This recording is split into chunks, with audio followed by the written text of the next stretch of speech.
ಈ ಎಲ್ಲ ಪ್ರಶ್ನೆಗಳು ಎದುರಾಗ್ತಾ ಇದೆ. ಸಂದೀಪ್ ಪಾಟೀಲ್ ಅವರನ್ನು ಕೂಡ ವಿಚಾರಣೆ ನಡೆಸಿದ್ದಾರೆ ಪೊಲೀಸ್ ಅಧಿಕಾರಿಗಳು. ಇನ್ನು ಅವರನ್ನ ಯಾರು ವಶಕ್ಕೆ ಪಡ್ಕೊಂಡಿದ್ರು, ಕಿಡ್ನಾಪ್ ಮಾಡಿದ್ರು, ಅವರನ್ನು ಕೂಡ ವಿಚಾರಣೆ ಮಾಡಲಾಗ್ತಾ ಇದೆ. ಮಹಾರಾಷ್ಟ್ರದ SIT ತನಿಖೆ ಮೇಲೆ ಬೆಳಗಾವಿ ಪೊಲೀಸರು ನಿಗಾ ಇಟ್ಟಿದ್ದಾರೆ. ಈಗ ಕರ್ನಾಟಕದ ಪೊಲೀಸರಿಗೆ ತನಿಖೆ ಮಾಡೋದಕ್ಕೆ ಬಿಡ್ತಾ ಇಲ್ಲ.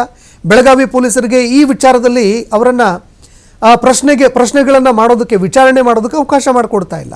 ಹೀಗಾಗಿ ಯಾವ ರೀತಿಯಾಗಿ ತನಿಖೆ ಮಾಡ್ತಾ ಇದ್ದಾರೆ SIT ಅಧಿಕಾರಿಗಳು, ಅದರ ಮೇಲೆ ಕಣ್ಣಿಟ್ಟಿದ್ದಾರೆ. ಏನಾದರೂ ಕ್ಲೂ ಸಿಗುತ್ತಾ? ಏನಾದರೂ ಕ್ಲೂ ಸಿಕ್ಕರೆ ಅಲ್ಲಿ ಬಂದು ನಾವು ತನಿಖೆ ಮಾಡಬೇಕು ಅಂತ ಅವರು ಕೂಡ ಕಾಯ್ತಾ ಇದ್ದಾರೆ. ಇನ್ನು ದರೋಡೆ ಆಗಿದೆಯಾ ಇಲ್ವಾ, ಈ ಪ್ರಶ್ನೆಗೂ ಕೂಡ ಉತ್ತರ ಸಿಗ್ತಾ ಇಲ್ಲ. ಮಹಾರಾಷ್ಟ್ರದ SIT ಇದರ ಬಗ್ಗೆ ಕೂಡ ತನಿಖೆ ಮಾಡ್ತಾ ಇದೆ. ತಾಂತ್ರಿಕ ಸಾಕ್ಷಿಗಳು ಯಾವಿದಾವೆ ಅಂದರೆ ಮೊಬೈಲ್ ಲೊಕೇಶನ್ ಆಗಿರಬಹುದು, ಟವರ್ ಡಂಪ್ ಆಗಿರಬಹುದು, ಇದರ ಮೂಲಕವಾಗಿ ತನಿಖೆ ಮಾಡೋದಕ್ಕೆ ಅಂತ ಮುಂದಾಗ್ತಾ ಇದ್ದಾರೆ. ತಾಂತ್ರಿಕ ಸಾಕ್ಷ್ಯಗಳನ್ನು ಕಲೆ ಹಾಕ್ತಾ ಇದ್ದಾರೆ. ಈ ಬಗ್ಗೆ ಮತ್ತಷ್ಟು ಮಾಹಿತಿ ಕೊಡ್ತಾರೆ ಪ್ರತಿನಿಧಿ ಶ್ರೀಧರ್ ಕೋಟಾರಗಸ್ತಿ, ನೇರ ಸಂಪರ್ಕದಲ್ಲಿ ಜಾಯ್ನ್ ಆಗಿದ್ದಾರೆ. ಶ್ರೀಧರ್, ಸಹಜವಾಗಿ ಎದುರಾಗ್ತಾ ಇರುವಂತಹ ಪ್ರಶ್ನೆ, ನಿಜವಾಗ್ಲೂ ದರೋಡೆ ಆಗಿದೆಯಾ ಇಲ್ವಾ ಅನ್ನುವಂತಹ ಪ್ರಶ್ನೆ ಇಲ್ಲಿ ಎದುರಾಗ್ತಾ ಇದೆ. ಇದರ ಜೊತೆಗೆ ದರೋಡೆ ಆಗಿದ್ರೆ ದುಡ್ಡು ಹೋಗಿದ್ದಾದ್ರೂ ಎಲ್ಲಿಗೆ ಅನ್ನುವಂತಹ ಪ್ರಶ್ನೆ ಕೂಡ ಇಲ್ಲಿ ಎದುರಾಗುತ್ತೆ.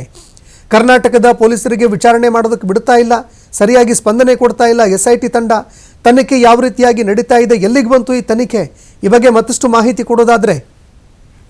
ಸಂತೋಷ್, ಕರ್ನಾಟಕ, ಮಹಾರಾಷ್ಟ್ರ ಮತ್ತು ಗೋವಾ ರಾಜ್ಯದ ಗಡಿಯಲ್ಲಿ 400 ಕೋಟಿ ರೂಪಾಯಿ ಏನು ದರೋಡೆಯಾಗಿದ್ದ ಪ್ರಕರಣ ಇದೆ. ಪ್ರಕರಣದ ಈಗ ಏನು 3 ರಾಜ್ಯಗಳ ಪೊಲೀಸರು ನಿದ್ದೆಗೆಡಿಸಿದೆ ಅಂತ ಹೇಳ್ಬೋದು. ಯಾಕಂದ್ರೆ ಈಗ ಸದ್ಯ ಏನು ಮಹಾರಾಷ್ಟ್ರದ ನಾಸಿಕ್ನಲ್ಲಿ ಒಂದು ದೂರು ದಾಖಲಾಗಿರ್ತಕ್ಕಂಥ ದೂರಿನಲ್ಲಿ ಸಂದೀಪ್ ಪಾಟೀಲ್ ಅನ್ನುವಂತ ಅನ್ನುವಂತ ವ್ಯಕ್ತಿ ಏನಿದ್ದಾನೆ, ಆತ ತನಗೆ ಕಿಡ್ನಾಪ್ ಆದಂತ ಪ್ರಕರಣವನ್ನು ದಾಖಲು ಮಾಡ್ತಾನೆ. ಆ ಕಿಡ್ನಾಪ್ ಆದಂತ ಪ್ರಕರಣದಲ್ಲಿ ನನಗೆ ಕಿಡ್ನಾಪ್ ಮಾಡೋದಕ್ಕೆ ಮೂಲ ಕಾರಣ 400 ಕೋಟಿ ರೂಪಾಯಿ ಏನು ದರೋಡೆ ಆಗಿರ್ತಕ್ಕಂಥದ್ದು.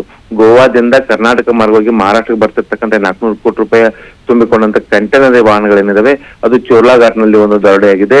ಇದು ಹಳೆ ನೋಟ್ಗಳಾಗಿದ್ದಾವೆ, 2000 ಮುಖಬೆಲೆ ಹಳೆ ನೋಟುಗಳು. ಹಾಗಾಗಿ ಆ ಒಂದು ದರೋಡೆ ಪ್ರಕರಣ ಮುಂದಿಟ್ಟುಕೊಂಡು ನನಗೆ ಟಾರ್ಚರ್ ಕೊಡಲಾಗಿದೆ. ನನ್ನ ಹೆಸರಿನಲ್ಲಿ ಕಿಶೋರ್ ಸಾಳ್ವೆಗೆ 100 ಕೋಟಿ ರೂಪಾಯಿ ಚಾಲ್ತಿರ್ತಕ್ಕಂಥ ಹಣವನ್ನು ಕೊಟ್ರೆ ಆಗ ಉಳಿದಂತ ಏನಂದ್ರೆ ಹಣವನ್ನ ನಿಮ್ಗೆ ಕೊಡ್ತೇವೆ ಅಂತ ಹೇಳಿ ಒಂದು ಏನು ನನ್ನ ಹೆಸರಿನಲ್ಲಿ ಒಂದು ಬ್ಲಾಕ್ ಮೇಲ್ ಮಾಡಿದ್ದಾರೆ ಅಂತ ಹೇಳಿ ಒಂದು ಮಾಹಿತಿಯನ್ನ ಮಹಾರಾಷ್ಟ್ರದ ನಾಸಿಕ್ ಪೊಲೀಸರಿಗೆ ಮತ್ತು SIT ಮುಂದೆ ಒಂದು ಏನು ಹೇಳಿಕೆಯನ್ನು ಕೊಟ್ಟಿದ್ದಾನೆ. ಇದೇ ಹೇಳಿಕೆಯನ್ನ ಪ್ರಮುಖವಾಗಿ ಏನು ಕರ್ನಾಟಕದ ಏನಿದೆ ಬೆಳಗಾವಿಯಿಂದ ಹೋದಂತ ವಿಶೇಷ ಪೊಲೀಸ್ ತಂಡಕ್ಕೂ ಕೂಡ ಮಾಹಿತಿ ಕೊಟ್ಟಿರ್ತಕ್ಕಂಥದ್ದು. ಆದ್ರೆ ಇಲ್ಲಿ ಒಂದು ಅಂಶ ಬಹಳ ಪ್ರಮುಖವಾಗಿರ್ತಂಥದ್ದು ಏನಂದ್ರೆ ಪ್ರಭು, ನಿಜವಾಗಿಯೂ ಇದು 400 ಕೋಟಿ ರೂಪಾಯಿ ಏನಿದೆ ಇದು ಏನು ಚೋರ್ಲಾ ಘಾಟ್ನಲ್ಲಿ ನಡೆದಿರ್ತಕ್ಕಂಥ ಘಟನೆನ ಅನ್ನುವಂಥದ್ದು ಒಂದು ಬಹಳ ದೊಡ್ಡ ಪ್ರಶ್ನೆ ಆಗಿರ್ತಕ್ಕಂಥದ್ದು. ಈವರೆಗೆ ಏನು ಈ 400 ಕೋಟಿ ರೂಪಾಯಿ ವಿಚಾರವಾಗಿ ಯಾವುದೇ ರೀತಿಯ ಒಂದು ಸ್ಪಷ್ಟತೆ ಇನ್ನೂ ಕೂಡ ಒಂದು ಪೊಲೀಸರಿಗೆ ಸಿಕ್ಕಿಲ್ಲ. ಯಾಕಂದ್ರೆ ಕಿಡ್ನಾಪ್ ಪ್ರಕರಣದಲ್ಲಿ ಆರೋಪಿಗಳನ್ನ ವಶಕ್ಕೆ ಪಡೆದು SIT ತನಿಖೆ ನಡೆಸ್ತಾ ಇದೆ. ಆದ್ರೆ ತನಿಖೆ ನಡೆಸಿರ್ತಕ್ಕಂಥ SIT ತಂಡ ಕರ್ನಾಟಕದ ಪೊಲೀಸರನ್ನ ಬೆಳಗಾವಿ ಪೊಲೀಸರಿಗೆ ಯಾವುದೇ ರೀತಿಯ ಒಂದು ಮಾಹಿತಿಯನ್ನು ಬಿಟ್ಟುಕೊಡ್ತಾ ಇಲ್ಲ. ಈಗ ಕಳೆದ 4 ದಿನಗಳಿಂದ ಒಂದು ತಂಡ ಈಗ ನಾಸಿಕ್ನಲ್ಲಿ ಠಿಕಾಣಿ ಹೂಡಿದೆ.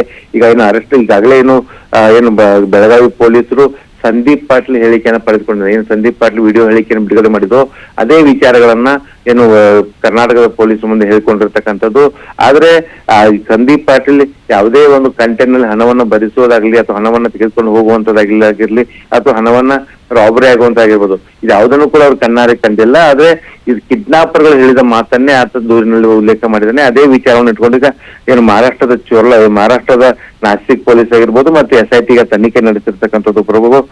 ಸಂತೋಷ್, ಪ್ರಮುಖವಾಗಿ ಇಲ್ಲಿ ಒಂದು ಅಂಶವನ್ನು ಗಮನಿಸ್ಬೇಕಂದ್ರೆ ಸಂತೋಷ್, ಏನಂದ್ರೆ ಈ ಒಂದು ಪ್ರಕರಣದ ಬಗ್ಗೆ ಇನ್ನೂ ಕೂಡ ಸ್ಪಷ್ಟತೆ ಗೊತ್ತಾಗ್ತಾ ಇಲ್ಲ. ಅಂದ್ರೆ 4 ದಿನವಾದ್ರೂ ಕೂಡ ಚೋರ್ಲಾ ಘಾಟ್ನಲ್ಲಿ ಒಂದು ರಾಬರಿ ಆಗಿರ್ತಕ್ಕಂಥದ್ದಾಗಿರ್ಬೋದು ಅಥವಾ ಈ ಹಣ ಎಲ್ಲಿಂದ ತೆಗೆದುಕೊಂಡು ಬರ್ಲಾಗ್ತಾ ಇತ್ತು, ಈ ತೆಗೆದುಕೊಂಡು ಬರ್ತಕ್ಕಂಥ ಕಂಟೈನರ್ ನಂಬರ್ ಏನು, ಆ ಒಂದು ವಾಹನದ ನಂಬರ್ಗಳು ಯಾವ ಮಾರ್ಗವಾಗಿ ಇವು ಚೋರ್ಲಾ ಘಾಟ್ ಪ್ರವೇಶ ಮಾಡಿದ್ವು ಅನ್ನೋದು ಬಹಳ ಕುತೂಹಲ ಇರ್ತಕ್ಕಂಥದ್ದು.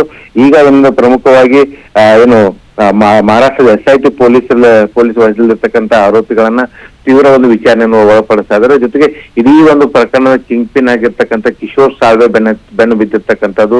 ಏನು ಕಿಶೋರ್ ಸಾಳ್ವೆ ಮಾತನಾಡಿರ್ತಕ್ಕಂಥ ಏನು ಆಡಿಯೋ ಬಹಿರಂಗವಾಗಿದ್ವು. ಜೊತೆಗೆ ಈ ಎಲ್ಲಾ ಆರೋಪಿಗಳು ಏನು ಪ್ರಮುಖವಾಗಿ ಈ ಒಂದು ಸಂದೀಪ್ ಪಾಟೀಲ್ ಆಗಿರ್ಬೋದು, ಈ ಒಂದು ಗಂಭೀರ ಆರೋಪ ಮಾಡಿದ ಸಂದೀಪ್ ಪಾಟೀಲ್ ಆಗಿರ್ಬೋದು, ಜೊತೆಗೆ ಈಗ ಸೆರೆ ಸಿಕ್ಕಂತ ಏನು ಕಿಡ್ನಾಪ್ ಪ್ರಕರಣದಲ್ಲಿ ಸೆರೆ ಸಿಕ್ಕಂತ ಆರೋಪಿಗಳಾಗಿರ್ಬೋದು, ಜೊತೆಗೆ ಕಿಶೋರ್ ಸಾಳ್ವೆ ಜೊತೆ ಮಾತುಕತೆ ನಡೆಸಿದಂತ ಆಡಿಯೋ ಏನು ಬಹಿರಂಗಗೊಂಡಿದ್ದಾವೆ ಆ ಆಡಿಯೋ ಆಗಿರ್ಬೋದು, ಎಲ್ಲಾ ಸತ್ಯಾಸತ್ಯತೆಗಳನ್ನ ಪರಿಶೀಲನೆ ಮಾಡೋದಕ್ಕೆ ಕೆಲಸವನ್ನ SIT ಪೊಲೀಸ್ ಮಾಡ್ತಾ ಇದ್ದಾರೆ. ಜೊತೆಗೆ ಟೆಕ್ನಿಕಲ್ ಎವಿಡೆನ್ಸ್ ಗಳನ್ನ ಇಲ್ಲಿ ಕಲೆ ಹಾಕುವಂಥದ್ದು.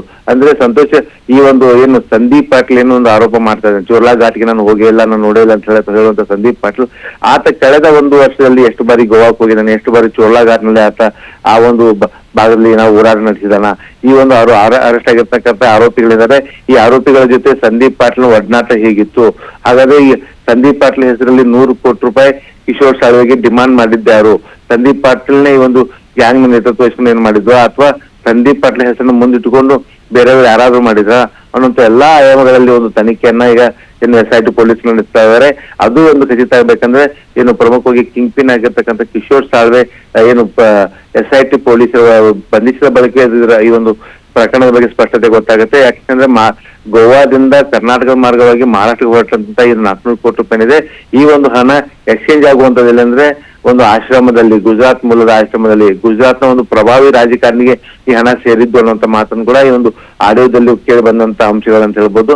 ಒಂದ್ ವೇಳೆ ಅಲ್ಲಿ ಡೀಲ್ ಆಗಿದ್ರೆ 160 ಕೋಟಿ ರೂಪಾಯಿ ಕಿಶೋರ್ ಸಾಳ್ವೆಗೆ ಸಿಗ್ತಾ ಇತ್ತು. ಅದೇ ಒಂದ್ ವೇಳೆ ಡೀಲ್ ಆಗದಿದ್ರೆ ಕೇವಲ ರಾಜಿ ಪಂಚಾಯತಿ ನಡೆದ್ರೆ ಅಲ್ಲಿ ಏನಂದ್ರೆ ಕೇವಲ 5 ಕೋಟಿ ರೂಪಾಯಿ ಹಣವನ್ನ ಏನು ರಾಜ್ಯ ಪಂಚಾಯತಿ ಹಣ ಇವ್ರಿಗೆ ಸಿಗುತ್ತೆ ಅನ್ನೋ ಒಂದು ಆಡಿಯೋ ಒಂದು ಕಾನ್ವರ್ಸೇಷನ್ ನಲ್ಲಿ ಬೆಳಕಿಗೆ ಬಂದಂತ ಅಂಶಗಳಂತ ಹೇಳ್ಬೋದು. ಈ ಎಲ್ಲಾ ವಿಚಾರಗಳನ್ನು ಮುಂದಿಟ್ಕೊಂಡು ಒಂದ್ ಕಡೆ ಮಹಾರಾಷ್ಟ್ರ SIT ತನಿಖೆ ನಡೆಸ್ತಾ ಇದೆ. ಈಗಾಗಲೇ ಅರೆಸ್ಟ್ ಆಗಿರ್ತಕ್ಕಂಥ ಆರೋಪಿಗಳನ್ನ ತೀವ್ರ ವಿಚಾರಣೆ ಒಳಪಡಿಸಲಾಗಿದೆ. ಇದರ ಜೊತೆಗೆ ಏನಂದ್ರೆ ಈ ಒಂದು ಪ್ರಕರಣದ ತನಿಖೆ ಏನ್ ನಡೀತಾ ಇದೆಯೋ ಈ ತನಿಖೆ ಯಾವುದೇ ಅಂಶಗಳನ್ನು ಕೂಡ ಒಂದು ಕರ್ನಾಟಕ ಆಗಿರ್ಬೋದು ಗೋವಾ ರಾಜ್ಯದವರಿಗೆ ಬಿಟ್ಕೊಡ್ತಾ ಇಲ್ಲ. ಯಾಕಂದ್ರೆ ಪ್ರಕರಣದ ತನಿಖೆ ಗೌಪ್ಯತೆಯನ್ನು ಕಾಪಾಡ್ಕೊಂಡು ಹೋಗುವಂತ ಕೆಲಸವನ್ನ ಮಹಾರಾಷ್ಟ್ರ SIT ಪೊಲೀಸರು ಮಾಡ್ತಾ ಇದ್ದಾರೆ. ಆದ್ರೆ ಇನ್ನೊಂದ್ ಕಡೆ ಚೋರ್ಲಾಘಾಟ್ನಲ್ಲಿ ಒಂದು ದರೋಡೆ ಆಗಿದೆ ಅಂತ ಕಾರಣಕ್ಕಾಗಿ ಕರ್ನಾಟಕದ ಪೊಲೀಸರು ಅದ್ರಲ್ಲೂ ಕೂಡ ಬೆಳಗಾವಿ ಪೊಲೀಸರು ಕೂಡ ಒಂದು ತಲೆ ಕೆಡಿಸ್ಕೊಂಡಿರ್ತಕ್ಕಂಥ ನಿಜವಾಗಿಯೂ ಘಟನೆ ಆಗಿದೆಯಾ, ನಿಜವಾಗಿಯೂ ಚೋರ್ಲಾಘಾಟ್ನಲ್ಲಿ ಒಂದು ದರೋಡೆ ಆಗಿದ್ರೆ ಯಾವುದೇ ಒಂದು ಐ ವಿಟ್ನೆಸ್ ಗಳಿದ್ರೆ ಅವ್ರು ಏನಾದ್ರು ದೂರನ್ನು ಕೊಟ್ರೆ ಅಥವಾ ಮಹಾರಾಷ್ಟ್ರ ಪೊಲೀಸ್ ಏನಾದ್ರು ಈ ಒಂದು ಮಾಹಿತಿಯನ್ನು ಹಂಚಿಕೊಂಡ್ರೆ ನಾವು ಕೂಡ ಈ ಒಂದು ತನಿಖೆಯಲ್ಲಿ ಭಾಗವಾಗಿರ್ತೇವೆ, ನಾವು ಕೂಡ ಈ ಒಂದು ಪ್ರಕರಣದ ತನಿಖೆ ನಡೆಸ್ತೇವೆ ಅನ್ನೋಂತ ಒಂದು ನಿಟ್ಟಿನಲ್ಲಿ ಕೂಡ ಒಂದು ಬೆಳಗಾವಿ SP ರಾಮರಾಜನ್ ಕೂಡ ಹಿಂದೆ ಹೇಳಿಕೆಯನ್ನು ಕೂಡ ಕೊಟ್ಟಿದ್ರು. ಈಗಾಗಲೇ ಏನು ಜಿಲ್ಲಾ ಉಸ್ತುವಾರಿ ಸಚಿವ ಸತೀಶ್ ಜಾರಕಿಹೊಳಿ ಕೂಡ ಹೇಳಿರ್ತಕ್ಕಂಥದ್ದು ಕಂಟೈನರ್ ನಲ್ಲಿ ಹಣ ತುಂಬಿದ್ದನ್ನ ನೋಡಿದವರು ಯಾರು ಅನ್ನುವಂತ ಮಾತನ್ನ ಹೇಳುವ ಮೂಲಕ ಅದು ನಿಜವಾಗಿ ಘಟನೆ ನಡೆದಿದ್ರೆ ಆ ಒಂದು ಪ್ರತ್ಯಕ್ಷದರ್ಶಿಗಳು ಯಾರಿದ್ದಾರೆ ಅವರನ್ನ ಮೂಲ ಪತ್ತೆ ಹಚ್ಚಬೇಕಾಗತ್ತೆ. ಆ ಪ್ರತ್ಯಕ್ಷದರ್ಶಿಗಳು ಪತ್ತೆ ಹಚ್ಚಿದ ಬಳಿಕ ಈ ಒಂದು 400 ಕೋಟಿ ದರೋಡೆ ಆಗಿದೆಯಾ ಇಲ್ಲ ಅನ್ನೋದು ಗೊತ್ತಾಗುತ್ತೆ ಅಂತ ಹೇಳ್ಬೋದು. ಹಾಗಾಗಿ ಈಗ ಕರ್ನಾಟಕದ ಪೊಲೀಸರ ಜೊತೆ ಮಹಾರಾಷ್ಟ್ರ ಪೊಲೀಸರು ಮಾಹಿತಿ ಹಂಚಿಕೊಂಡ ಬಳಿಕವೇ ಈ ಒಂದು ಪ್ರಕರಣದ ಮತ್ತೊಂದು ಆಯಾಮದ ತನಿಖೆ ನಡೆಯಲಿದೆ. ಸಂತೋಷ್, ಧನ್ಯವಾದಗಳು ಶ್ರೀಧರ್ ನಿಮ್ಮೆಲ್ಲ ಮಾಹಿತಿಗೆ.